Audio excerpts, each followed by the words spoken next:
Hello, Storytime friends. It's Miss Debbie here. And I want to show you a book by our local author. It's wonderful to have local authors here right in Lansing, Kansas.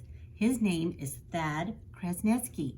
And boys and girls, this book is Pterodactyl Show and Tell.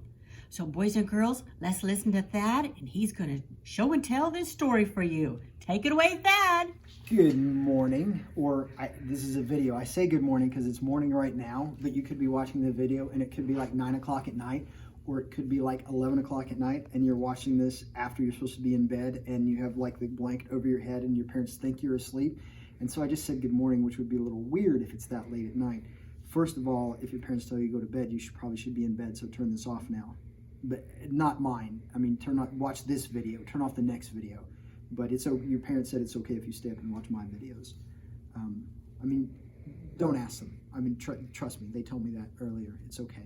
We'll check with them in the morning. So good morning from this current time. I'm Thad. I'm a local author. I live right here in the area, probably not too far from you. And since we can't sit down in person right now, which is what I prefer doing, and reading stuff to you guys at the library or at your school, I'm going to read it on this video, which is not going to be quite as much fun because then you don't get to ask me questions.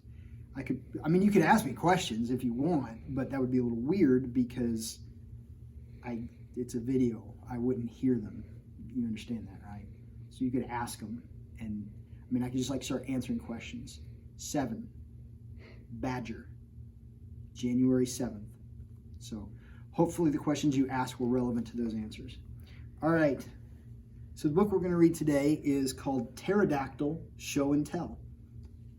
This is a fun word because the word is pterodactyl and there's a P at the beginning. So it sounds like it should be pterodactyl. I don't know why people do that. I actually do know why they do that, but you should ask your parents why they do that. And then your parents are going to go, I don't know why they do that. And then you guys can have some fun time looking it up to figure out why the P is silent. The P is like a very well-behaved kid. Like sometimes your parents are like, shh, and they want you to be quiet. So the P is like a very well-behaved kid that's just shh, quiet, doesn't make any sound. The T is rude. The T is going to say what it's going to say. It talks all the time. It's like you. Evelyn, it's like you, all the time being loud.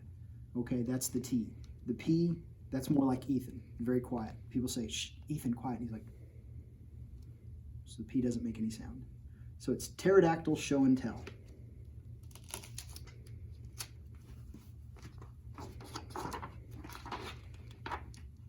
Why do I even turn the first 2 pages? Like, people are like, that's boring. The story starts here. Well, we should just turn it to this page. But this is called dramatic unveiling. See, I'm building suspense because you came to listen to the story, and then I open it up and there's no story yet, and then I turn the page and there's still no story yet, so you're getting more and more anxious. Except now you're probably just getting annoyed.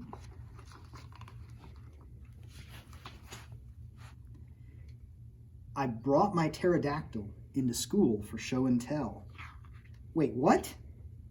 He brought a pterodactyl to school for show and tell?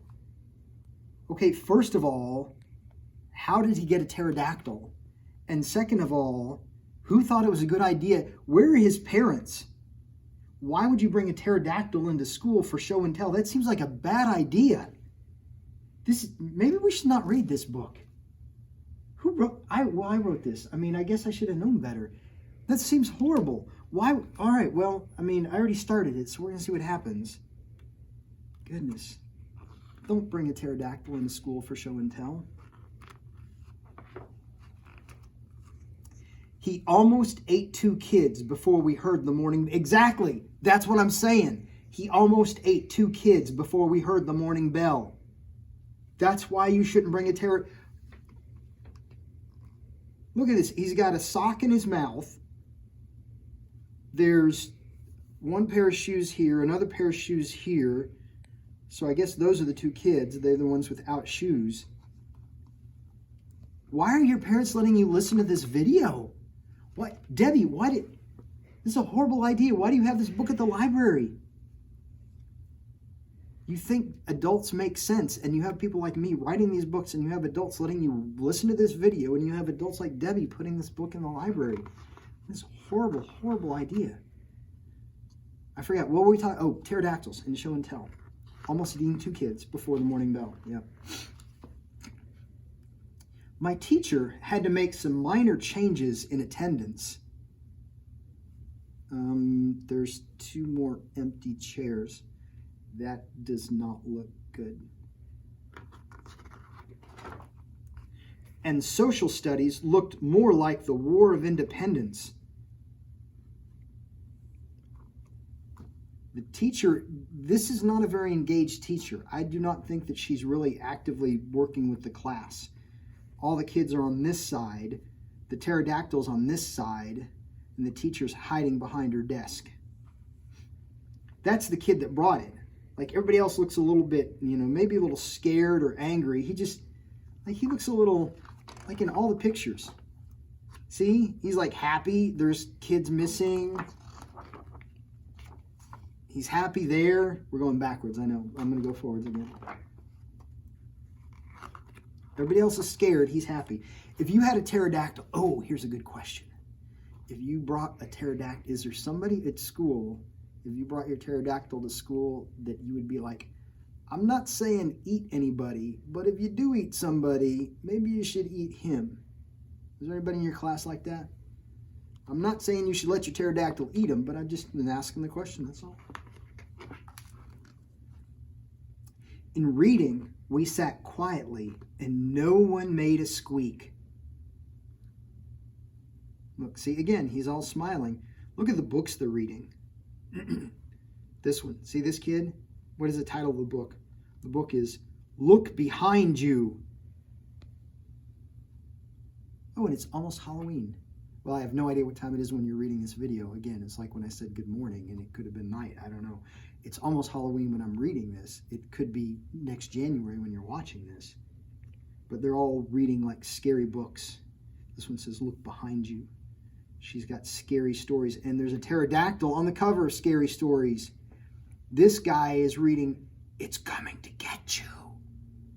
What do you think's coming? And then this girl, she's reading, What Do Dinosaurs Eat? Well, we know one thing dinosaurs eat, right? Apparently people in his class. Don't go to class with this kid. At recess, we enjoyed a lively game of hide and seek. Well, it's not quite so lively, really, is it? I mean, you can always find him because he's over there smiling. Everybody else is hiding, but it's not like a fun game. It looks like they're a little bit scared. In math, my pterodactyl learned that numbers can be fun. See, he's counting on his pterodactyl claws. And the teacher, look at the math problem. A class had 21 students. Only 14 were present. What fraction of the class was absent? Wait a minute, only 14 are present. What happened to the other 7 kids? It makes me a little nervous. There's empty desks all over the place. And look, the pterodactyl's licking his lips. Really? Like, you're letting me read this to little kids? The implication is he ate them. Sorry. It's a little scary. In Spanish, he waved adios and went out for a run.